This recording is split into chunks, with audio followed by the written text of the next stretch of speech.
আসসালামু আলাইকুম, কেমন আছেন সবাই? সকলে ভালো আছেন? তো এখন আপনাদের মাঝে আমি আরেকটি ভিডিও নিয়ে এসেছি।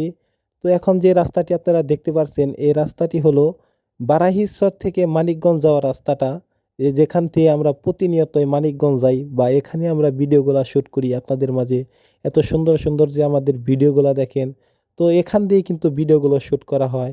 তো এখান দিয়ে প্রায় দিনে অসংখ্য গাড়ি ঘোড়া চলে, মানে দিনে প্রায় অনেক গাড়ি ঘোড়া চলে। এখান থেকে অনেক মানুষ কিন্তু মানিকগঞ্জমুখী হয়ে থাকে। তো এই রাস্তার আশেপাশে আপনারা দেখতে পাচ্ছেন দুধারে সুন্দর ক্ষেত, করলা ক্ষেত এবং ধান ক্ষেত। মানে আজকে বিকালটা ছিল একবারে পরিপাটি, সুন্দর নীলা নীলা বাতাস, খুবই মনোমুগ্ধকর একটা পরিবেশ। তো আমরা এখন যে জমিটা দেখতে পাচ্ছেন আপনারা, তো এখানে কিন্তু প্রায় আমাদের এলাকার সবাই, প্রায় মানুষ কিন্তু এখান দিয়ে কলা বনে থাকে। এর পাশাপাশি কিন্তু শসা এবং অন্যান্য কিন্তু জিনিসগুলো বনে থাকে। তো এখান থেকেই কিন্তু আমরা সব করলাগুলো বিক্রি করে থাকি।